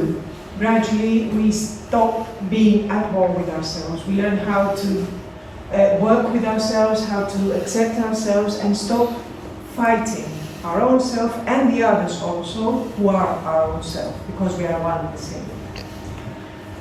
Ξέρω ένα παράδειγμα. Η Ελλάδα πέρασε μια μεγάλη οικονομική κρίση. Σχεδόν καταστράφηκε. And I will bring you an example. Greece has gone through a great economic crisis, and it was almost destroyed as a country. Ξέρετε γιατί? Do you know why? Γιατί όλοι λέγανε οι Έλληνες είναι τεμπέληδες. Δεν θα τα καταφέρουν ποτέ. Είναι άχρηστοι. Δεν δουλεύουν. Δεν εργάζονται. Χωρίς να ξέρουν την πραγματικότητα. Και κάνανε και τους ίδιους τους Έλληνες να το πιστέψουν. Because everyone used to say that Greeks are lazy. They are useless. They don't work. They don't do anything. They avoid always being, working and so on. And they didn't really know what was going on in Greece. And they actually made the Greeks themselves believe that they were lazy and useless and they don't work.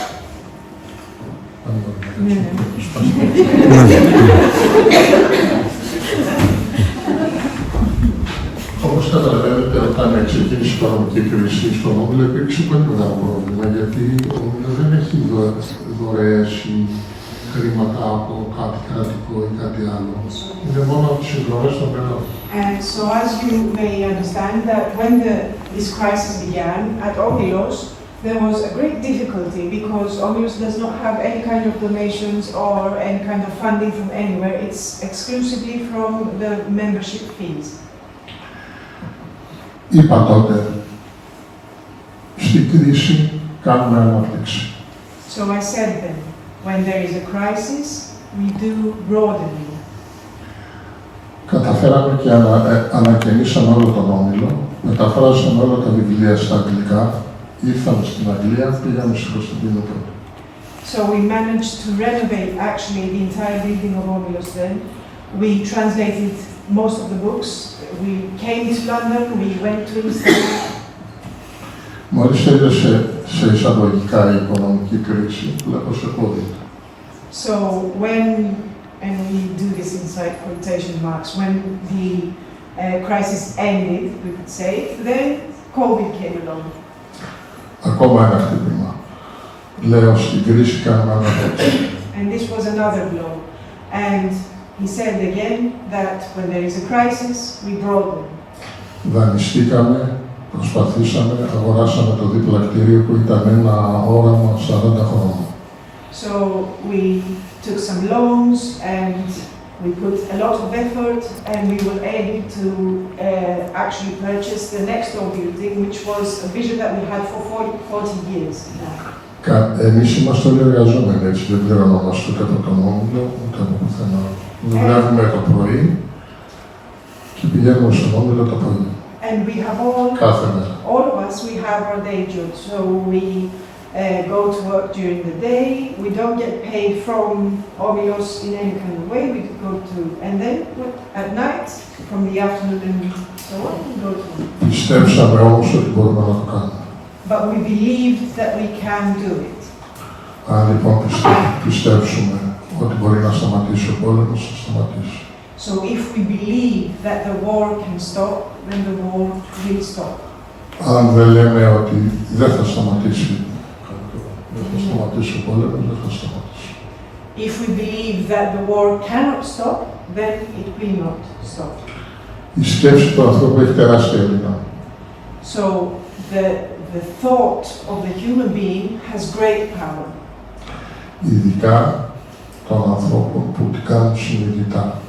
Especially of people that do these thoughts consciously. Όταν έπεσε ο COVID, έβαλα όλο τον Όμιλο και σκεφτόταν ότι σε ένα χρόνο πρέπει να έχουμε βγάλει εμβόλιο.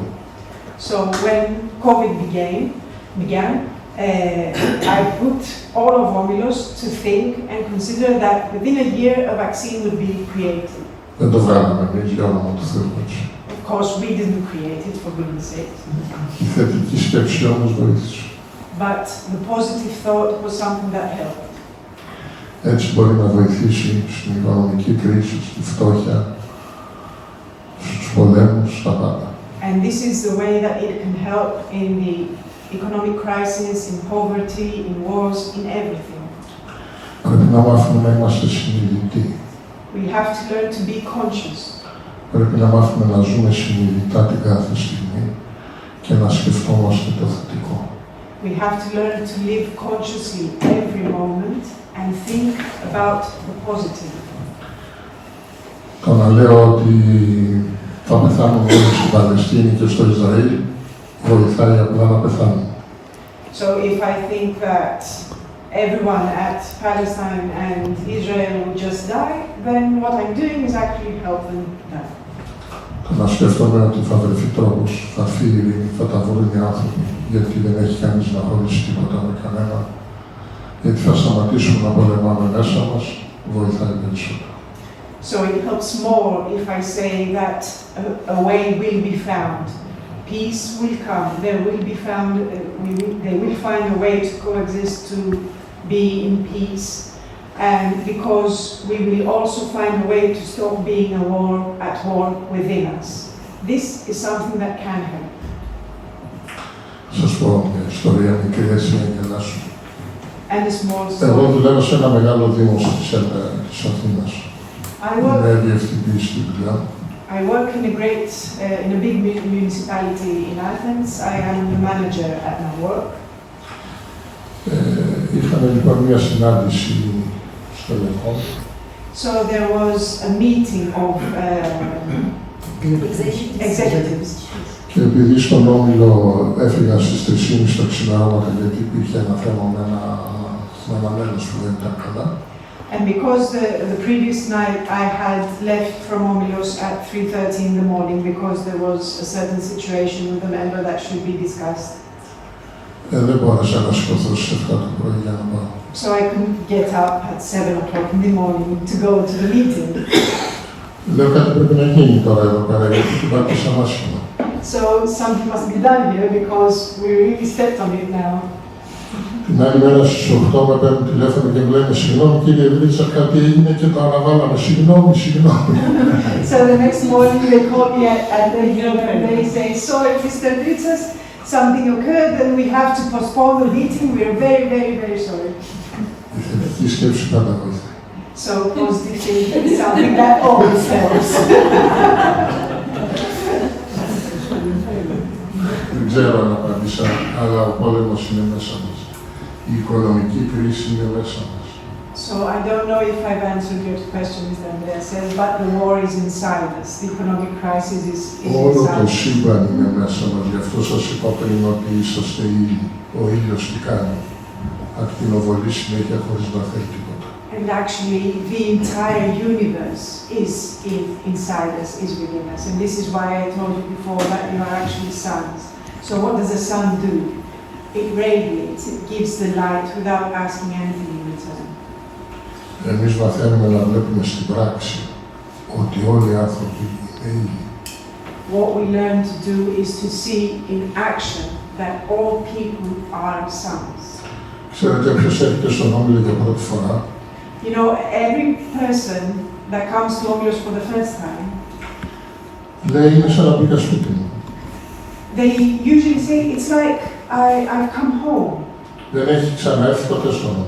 And it's the first time they come to Omilos, they've never been before. Γιατί άραγε? Why does this happen? Γιατί εμείς δεν βλέπουμε το πρόβλημα στον άνθρωπο. Βλέπουμε το λυτρωμένο άνθρωπο. Αυτό που είναι καλά. Because we don't see the problem in a certain person. We see the redeemed person, the whole person, the person that is well. Ενώ οι άνθρωποι έχουν μάθει να βλέπουμε, αυτός είναι κακός, σκοτός, ψηλός, αδύνατος, πες το μάχη. Because people are used to seeing a person and say, oh, he's short, he's tall, he's fat, he's thin, he has a belly. Επομένως τι κάνουμε? Διαχωρίζουμε τον κόσμο. Δεν τον εννοούμε μέσα μας. So what we do in this way, we separate people. We don't unify people within us.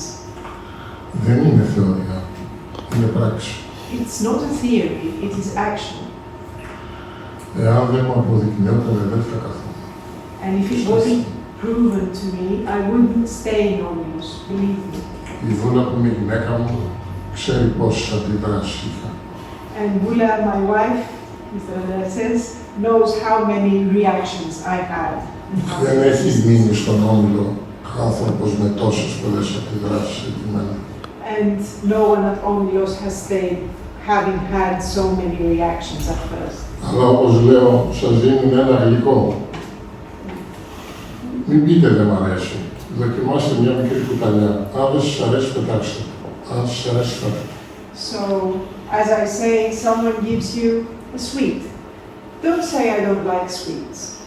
Take a spoon, have a little bite, and if you like it, eat it. If you don't like it, don't eat it. It's simple as that. Δεν ξέρω αν σας κάλυψα. I don't know if we covered your question. A lot of food for thought, thank you. Πολύ τροφή για σκέψη, ευχαριστώ.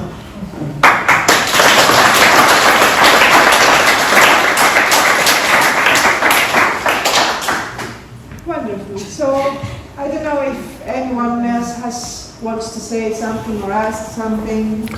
Και κάτι για να το ξεχάσω. Αυτό το βιβλίο το είχε προσθεθεί στον κύριο Παναγιώτη. ναι. Γιατί με ρωτάει, πού βασίζεται η διδασκαλία του Ομίλου? Και του λέω, ήταν ένα βιβλίο, περιμένω. So this is a book that was promised to Mr. Panagis because he was saying, who was asking, what is the teaching of Omilos? And Mr. André was saying, wait, I will publish a book all about the teaching. Have patience.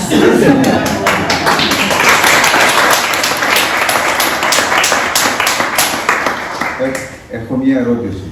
A question. Is it the same when you switch off the light? Easy. Λέει, είναι εξίσου απλό, λέει, να κλείσουμε και το διακόπτη. Τον έχουμε κλειστό.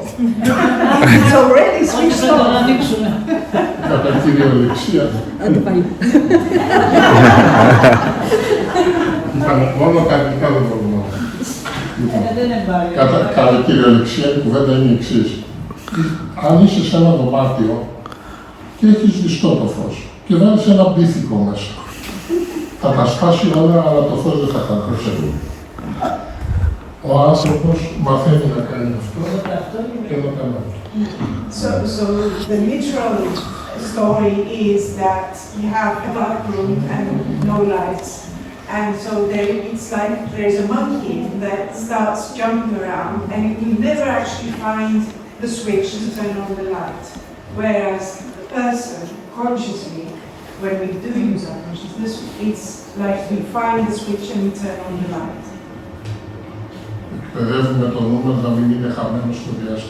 So it's that we educate our mind to not be lost in space. Το οποίο είναι ωραία σειρά, να μ' άρεσε, αλλά ήταν Lost in Space was a nice series, but...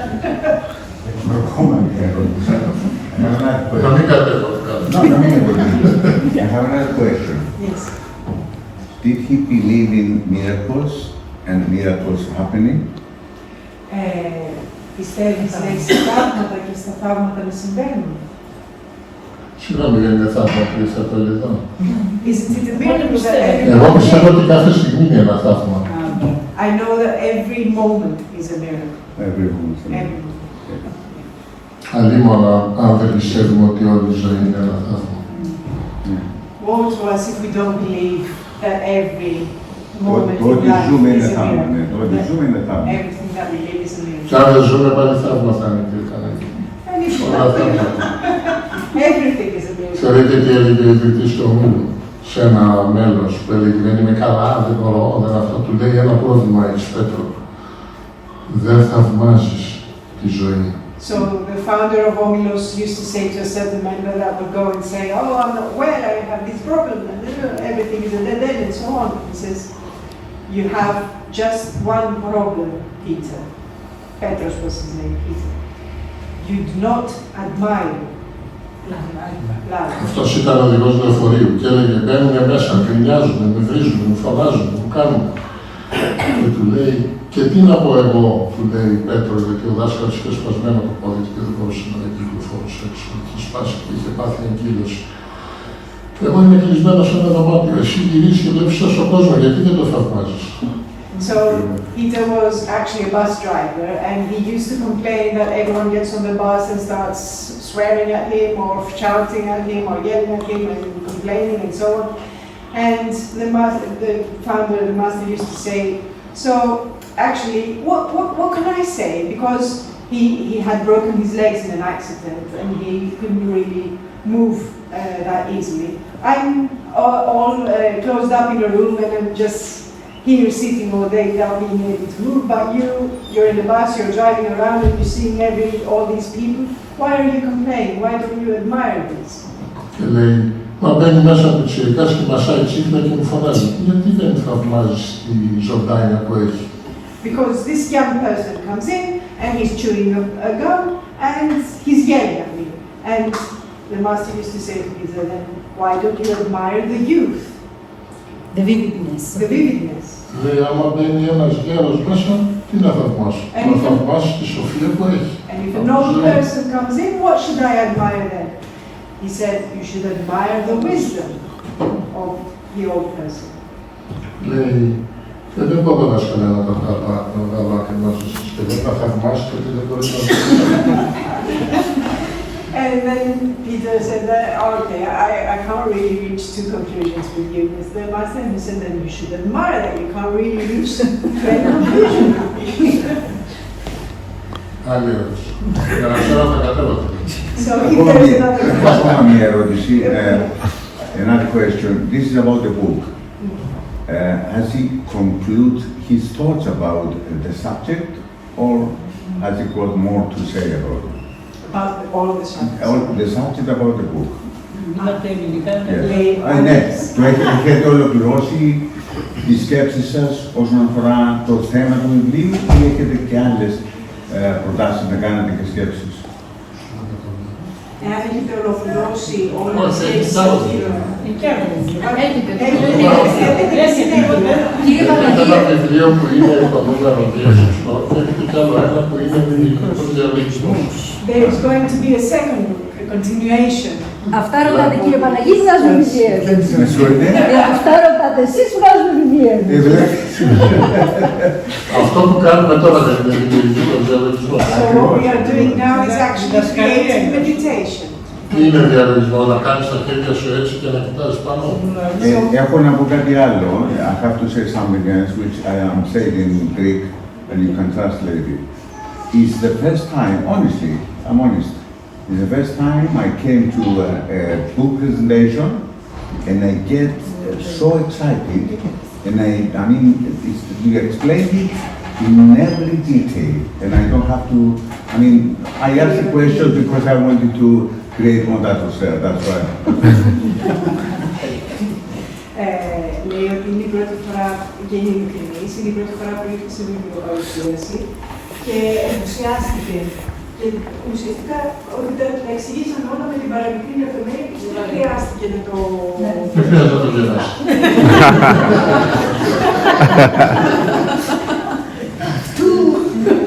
Εδώ μαθαίνουμε, κύριε Παρακή, μαθαίνουμε την Ένωση. Να σου πω ένα παράδειγμα. Σε ένα από τα σεμινάρια που κάναμε, είχε έρθει ο άντρας ενός μέρους. Άρχισα λοιπόν εδώ να μιλάω, την παρουσίαση που κάναμε, άρχισα να μιλάω. Κάποια στιγμή σταμάτησα και λέει, κατάγεται αυτός και λέει, αυτός ο καθηγητής φυσικός, και λέει, δεν το πιστεύω. Έχω γράψει ερωτήσεις για να σας κάνω. Τις απαντήσατε όλα με την ίδια σειρά.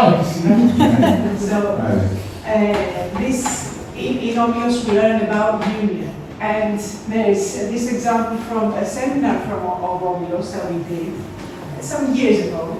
So then there was a person participating in the seminar. He wasn't a member of Omilos, and well, there was the main theme of the seminar. We started talking. Mr. Andrae was starting the discussion, and he started talking and analyzing the subject. And at the end, this person, this man, said, I really don't believe it. He's a physicist, actually. He said, I really don't believe it. I had written down questions and you answered them in the exact order that I had written them down. So this is an example of beauty. Ευχαριστώ πολύ. Έχουμε σεμινάριο.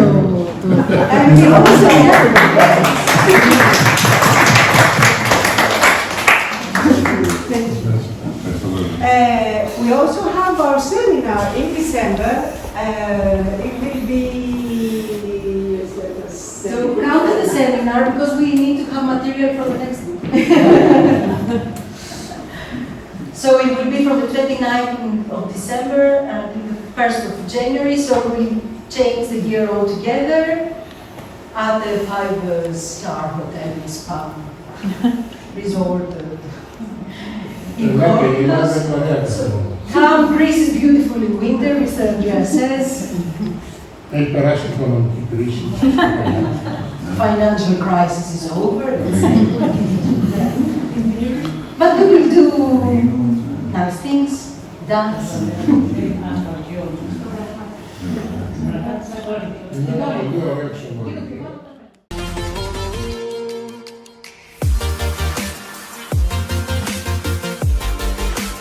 Μόλις τελείωσε λοιπόν η παρουσίαση του βιβλίου «Απλό δεν είναι» του κυρίου Ανδρέα.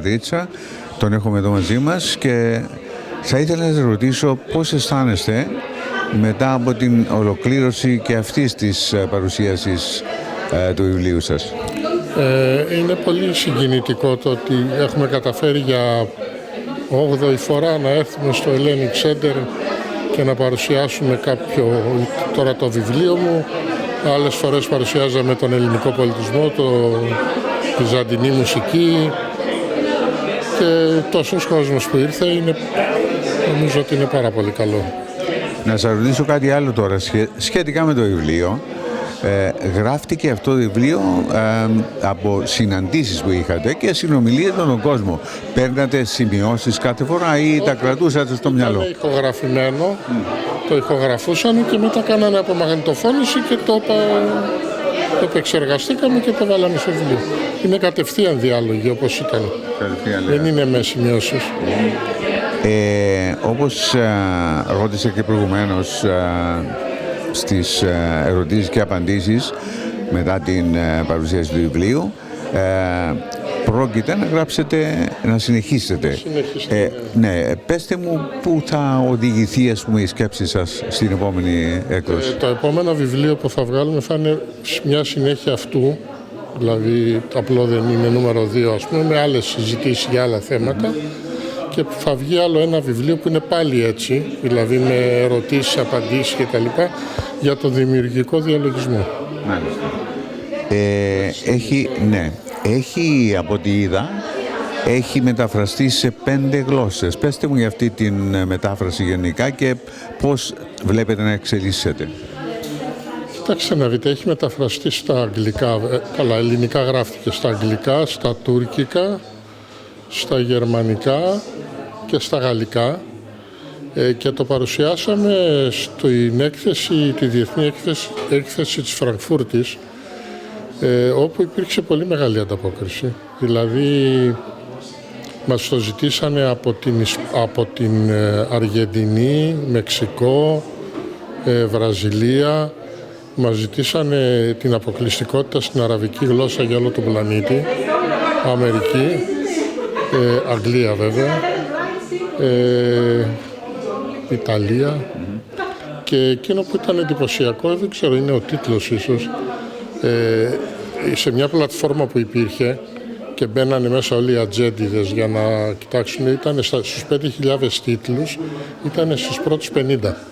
Έτσι, Ναι, στην αναζήτηση. Συγχαρητήρια λοιπόν και ανώτερα και αναμένουμε το επόμενο. Βέβαια. Και περιμένουμε και από εσάς να μας πείτε αν σας άρεσε, γιατί όπως είπα το γράψαμε για εσάς. Είχατε ρωτήσει τι κάνει ο Όμιλος. Ευχαριστώ πάρα πολύ. Ευχαριστώ. Να είστε καλά.